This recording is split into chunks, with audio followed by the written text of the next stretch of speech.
Hello students. तो आज हम बात करेंगे चंद वंश के संस्थापक राजा के, और उसके जो भी काम हैं वो याद रखने की आपको ट्रिक बताई जाएगी। ठीक है, तो चंद वंश के बारे में हम जानते हैं कि जो चंद वंश है वो कत्यूरियों के बाद आया।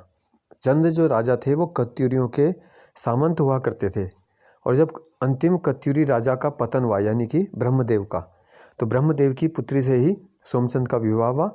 और जो सोमचंद था वो इलाहाबाद के निकट एक झूंसी नामक स्थान था, वहाँ से आया था। ठीक है, तो कुमाऊं में आके इसने चंपावत की स्थापना की और चंपावत को अपनी राजधानी बनाया।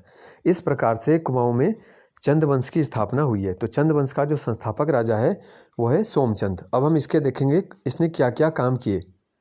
तो इसी तरह जैसे मैंने बना रखा, देखो इसमें इस प्रकार से आप अपने नोट्स बना सकते हो। तो इससे क्या है कि इसे ब्रेन मैपिंग भी बोला जाता है, कि आपको आसानी से चीज़ें याद रहती है, फैक्ट। ठीक है, क्योंकि जब आप एक थ्योरी के रूप में पेज भर के लिखते हो तो उसमें क्या है, वो थोड़ा सा बोरिंग हो जाता है कभी कभी। ठीक है, तो एक एक करके हम देखते हैं। जैसे सबसे ऊपर हम देख रहे हैं कि मांडलिक लिखा है, तो सोमचंद एक मांडलिक राजा था। अब मांडलिक क्या होता है? मांडलिक राजा वो होते थे जो डोटी के राजाओं को, डोटी मतलब है नेपाल, ठीक है, नेपाल के राजाओं को कर देते थे। यानी कि जो नेपाल के अधीन थे उन्हें बोलते थे मांडलिक राजा। इन्हें रैंका राजा भी बोलते थे नेपाल के राजाओं को। तो इस प्रकार एक सोमचंद हो गया मांडलिक राजा जो नेपाल को कर देता था नियमित रूप से। अब क्वेश्चन आ सकता है कि सोमचंद ने किसको कर दिया? तो जयदेव मल्ल नाम के राजा को कर दिया था। ठीक है, फिर आ गया चंपावत। चंपावत की स्थापना सोमचंद ने की और राजधानी बनाया। ठीक है, नेक्स्ट इसमें पॉइंट लिखा है, क्लॉकवाइज हम देख रहे हैं इसमें। देखो अब है राजबुंगा। तो राजबुंगा किले का निर्माण भी किया, और यूकेपीएससी पूछ चुका है राजबुंगा किला किस आकार का है। तो ये एक अंडाकार आकृति का किला है चंपावत में। नेक्स्ट पॉइंट लिखा है शिव भक्त। तो सोमचंद जो है वो शिव का उपासक था, यानी शिव भक्त था। अगले पॉइंट में लिखा है किलेदार, यानी सोमचंद ने जब देखा कि भाई चंदो जो यहाँ पे कुमाऊं मंडल की सुरक्षा की अच्छी व्यवस्था नहीं है, तो चारों दिशाओं के लिए 4 किलेदार बनाए गए, जिन्हें चाराल भी कहा गया। ठीक है, जैसे कारकी है, तड़ाकी है, बोहरा है और चौधरी है। तो ये 4 प्रकार के क्या हुए? किलेदार, जिन्हें हम बोलते हैं चाराल।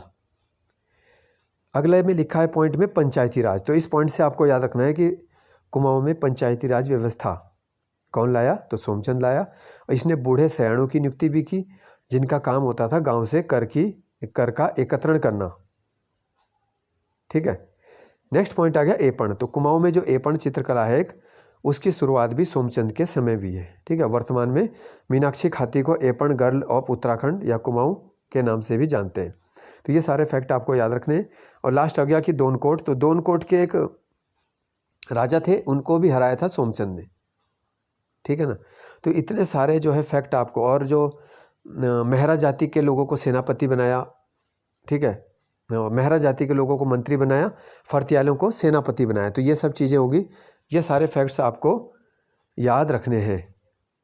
ठीक है ना। तो इसी प्रकार से मैं और राजाओं के बारे में भी बनाऊंगा, और आप भी इस प्रकार से अपने नोट्स बनाइए, जिससे आपको वो मेमोरी में रहे और आपके पॉइंट वहाँ पे क्या है, क्योंकि वहाँ पे इजी क्वेश्चन ही आपका गलत होता है ना। सोमचंद की जगह आपने दूसरा लगा दिया, या चीज़ याद नहीं रही।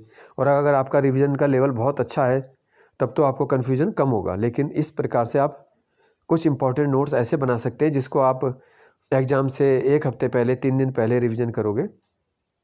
ठीक है, तो अभी के लिए इतना ही है। धन्यवाद।